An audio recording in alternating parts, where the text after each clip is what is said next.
I first noticed how much Jake watched me through the corner of his eye when I applied my morning toner. We were in the break room at the ad agency where we both worked, 30 floors above the traffic, and I was methodically patting rosewater facial mist into my skin, 3 spritzes, a gentle downward sweep with my gua sha tool, and then 6 drops of hyaluronic acid serum left to sink in before my moisturizer. He stifled a laugh, but I heard it, a soft, almost desperate little squawk, before brushing past him to grab coffee. "Seriously," he said later, leaning against the marble counter, stirring his Americano like it held all the answers. "How much time does that even take? 10 minutes? 15? I paused mid-swipe across my cheek with a jade stone. 12, if I'm brisk. 15, if I'm soaking the cotton pads in micellar water first.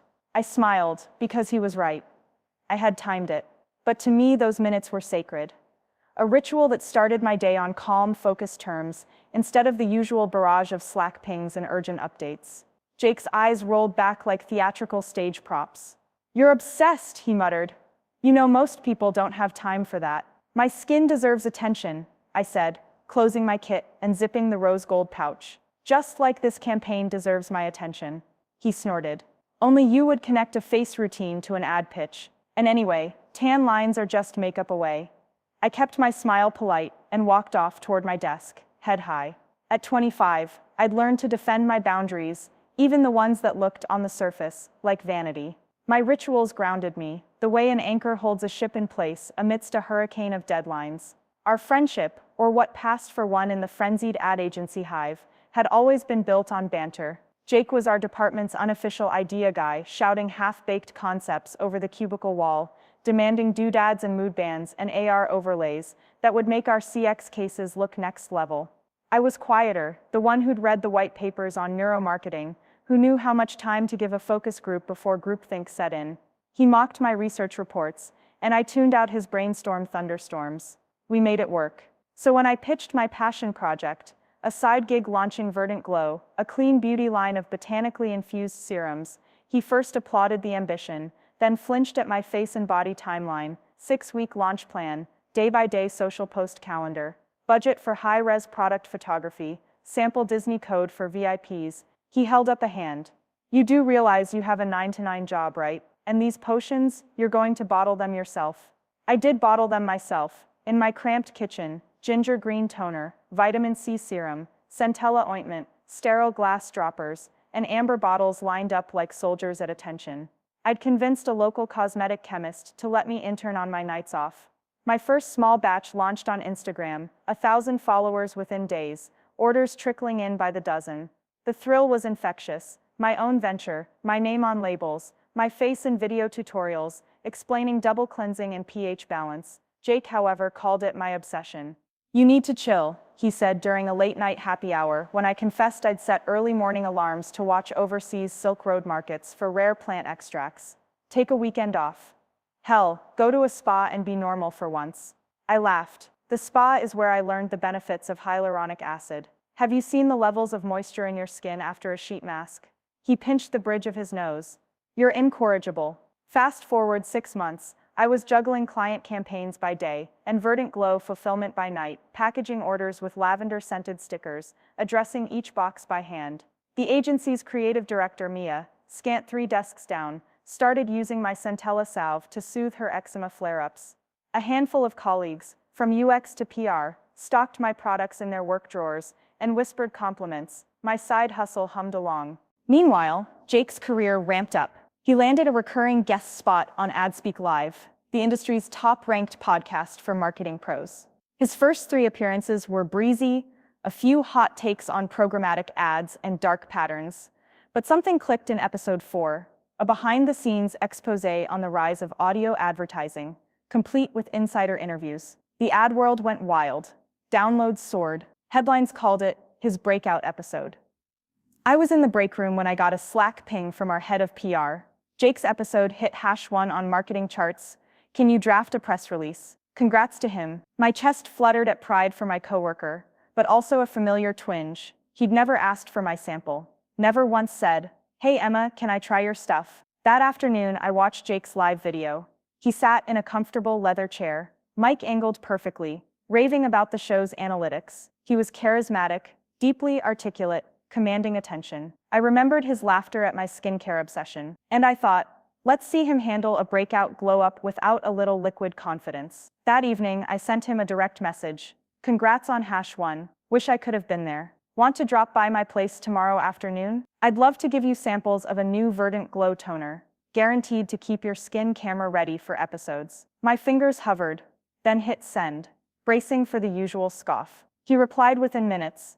Emma, wow, thank you. You do know how to make a guy feel special. I'd love that. Afternoon works. Should I bring anything? My chest lifted. He was coming. And despite myself, I was already thinking about the perfect little jars, the custom labels, the card that said, "For your breakout glow, with love from Verdant Glow." The next day at 3 p.m., Jake strode into my cozy living room turned studio, where diffusers puffed eucalyptus vapor and shelves held neatly arranged amber bottles. He looked a bit sheepish, as if he'd walked into a shrine to something he'd long dismissed. I greeted him with 2 bottles, one a hydrating tonique of chamomile and aloe, the other a rich vitamin C emulsion. His eyes widened as I handed him a plush headband to keep his hair back. Emma, he said, voice low, this is impressive. You've got like 15 products. I laughed. 6 so far. The rest are still in testing. I flipped open my skincare chart. Here's the breakdown. Pair the toner with 2 sprays in the morning. Then your serum of choice. You can use the emulsion at night. He nodded, examining the bottles. Tell me everything. For the next 20 minutes, I guided him through double cleansing, pH balance, the importance of sun protection even on cloudy days. He asked questions, specific, curious, not mocking. Afterward, he looked at his reflection in my vanity mirror. I swear, my skin feels alive. I can see the difference already. He grinned at me. I owe you one. I shrugged. Just enjoy it. He tilted his head, searching my face. Emma, I've been a jerk about this. You're building something incredible, with your hands and your know-how. I laughed at it because I didn't understand. I didn't know what I was missing. I felt warmth rise. That's okay. Now you know. He smiled, shifting weight from one foot to the other. So about that, I have another breakout opportunity, a brand spotlight on AdSpeak. They want to talk about my personal glow-up routine. Would you mind if I talk about Verdant Glow? And maybe share the link where people can buy your toner. My breath caught. This was the moment of truth. The same guy who mocked my obsession now wanted to plug my brand on his biggest platform. I'd wagered on myself and landed here. I looked into his earnest eyes. Only if you promise to tell the real story, how you went from skeptic to believer, and give credit where it's due. He extended his hand, a rare, genuine gesture. You have my word, and thank you for everything. I shook his hand, skin soft and sure, and felt a surge of pride. The daydream of my skincare brand, once mocked over coffee, was about to become part of Jake's narrative on the biggest stage of his career. That evening, I updated my journal. Day 365 of Verdant Glow, Jake Reed. The man who laughed at my obsession just asked to feature my products on his breakout episode. I never imagined I'd hear those words. He'll introduce my brand to 1 million listeners, and I'll share my story, how a passion for skincare became a path to entrepreneurship. Here's to the glow-up we didn't see coming. Tomorrow, part 2 will dive into that episode. Jake's televised confession, the audience's reaction, the flood of orders and DMs, and how I navigated the whirlwind of sudden exposure.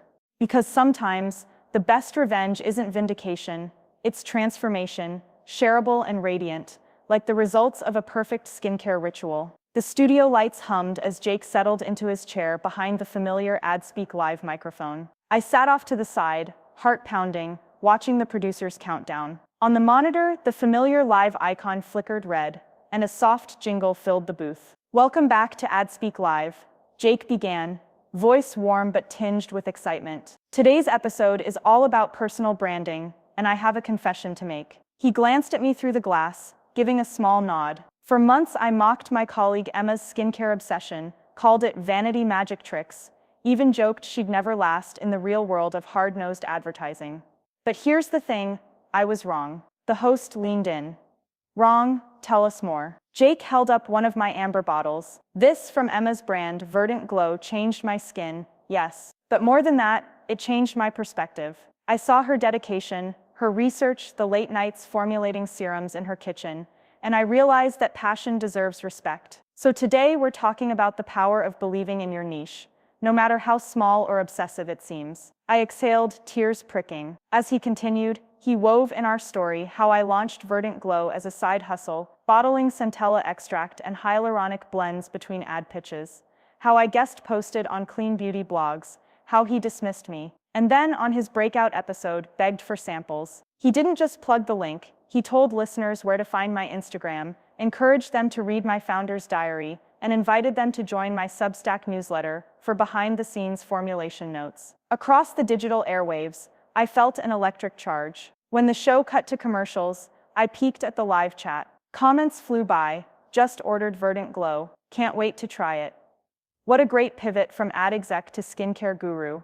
#respect, Emma's story is proof that following your passion pays off. By the time Jake wrapped up, the chat overflowed with emojis and gratitude. He closed, "Emma, thank you for letting me tag along on your skincare journey. Folks, go support Verdant Glow. I guarantee you'll see the difference." We walked out of the studio together. The producer handed me a printout. Within the first 10 minutes, my website traffic had spiked 1,200%. My email inbox alerted me to 350 new subscriber signups, and my order management app buzzed with 47 incoming orders. Back at home, I threw myself at the keyboard. I drafted a thank you email to his listeners, personal and unvarnished. "Dear new friends, thank you for your faith in Verdant Glow. I started this journey because I believed skincare, when informed by science and bound by sustainability, could be more than pampering. It could be empowerment. I'm deeply grateful you've chosen to join me. Orders are coming in fast, and my small team is working around the clock to get your serums in the mail.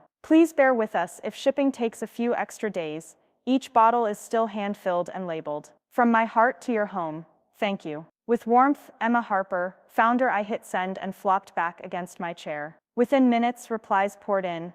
"I can't wait to receive mine. Your story inspired me. I'm starting my own passion project. Take your time, Emma.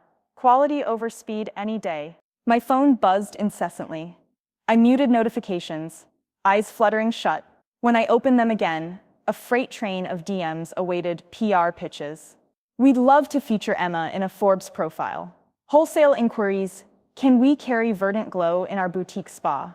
Podcast invites, "Your journey from ad agency to skincare founder would be perfect for our audience." I gripped my mug as the magnitude settled in. Overnight, I'd become a micro-influencer. And behind every opportunity lay a promise I had to keep: product quality, customer care, authenticity. I woke the next morning at 5 a.m., habitually. My small kitchen glowed under soft LEDs as I measured glycerin and rose extract for my day's batch.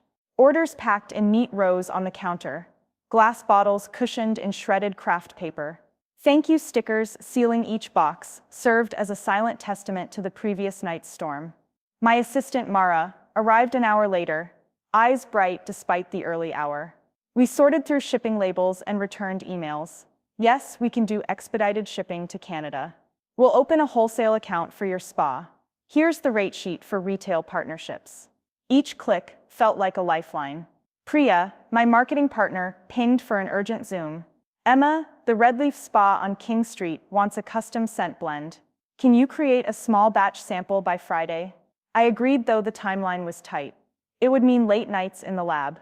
But I reminded myself, every bespoke order was proof people believed in my expertise. I took a breath and scanned the horizon outside my window. Yesterday's laughter from that cafe felt like another lifetime ago. Now my focus was split between ad campaigns and active entrepreneur. My dual identity as strategist and formulator sometimes clashed, sometimes fused into creative synergy. At 11 a.m., I dialed into a meeting with Clean Kind magazine, their editor eager for a feature on ad exec turned clean beauty founder. We discussed angles, my background in organizational psychology, the neuroscience of ingredients, the sustainability ethos. She'd send the first draft next week, a major credibility boost. Immediately after, I hopped into a call with Glow and Gather, a new subscription box service curating niche beauty brands. They wanted to include my hyaluronic serum in their July box and asked me to join a video interview with their community of 10,000 subscribers. Another invite: "Can you speak on our webinar about female founders in clean tech?" "Yes, yes, yes," I replied, adrenaline surging. but a notification chimed, an unhappy note from a first-time customer. Hi Emma, the serum arrived broken, and the pump is clogged. What should I do? My heart sank. I rushed to my storage closet. There I found one last boxed bottle, perfect. I replied, I'm so sorry for the inconvenience. I deeply appreciate your support. I'm sending a replacement today with a free travel-size toner and prepaid return label for the broken one. Thank you for giving me the chance to make this right. Warmly, Emma. I affixed the new labels myself, packed the travel size, taped the prepaid label over the original shipping, and dropped the parcel at the post office. As I sipped my second coffee, I realized this was the heartbeat of my brand: responsiveness, empathy, attention to details others overlook. That afternoon, I stepped onto the balcony to catch some air. The city hummed below. My phone buzzed once more, a group chat with my former ad agency colleagues. Emma, congrats on the Forbes mention. Saw your skincare line at Red Leaf, amazing. Get back in here and save our clients' flailing social accounts. A friend teased. I smiled. Part of me belonged to that world still. My strategic mind fueled by campaign briefs, my nights by skincare formulating. At 5 p.m., I clocked out of ad work and clocked into entrepreneur work, testing new ingredient suppliers via video call at 6, then refining the display prototype for Red Leaf at 8. Mara would handle shipping overnight. Priya would schedule social posts about the breakage solution as how we handle product hiccups. A plan formed in my head. Every story, every issue became content for the brand's narrative: transparent, human, relatable. Before dinner, I sat down for a last call with Nick, the founder of Glow and Gather. Emma, she said, voice warm, our subscribers are going wild for your serum. They love hearing your journey. Would you do a live demo on TikTok next week? I hesitated. Live, unedited demos scared me, but I agreed. Vulnerability, I reminded myself, was powerful. Authenticity, not perfection, fosters connection. That night, I journaled by candlelight. Day 366, since I started Verdant Glow. 1 year from laughter, in a break room, to selling out bottles and shaping skincare conversations. This journey is beyond anything I imagined. Yes, it's been sleepless nights and non-stop emails, but every challenge taught me resilience. Jake's confession began the great turning point. But it's the community, each order, each message that sustains me. Tomorrow we go live. TikTok, here we come. I blew out the candle, heart full. The soft glow of early success illuminated not just my face, but the path ahead, one of continued growth, real stories, and countless moments when obsession, once mocked, became my greatest asset.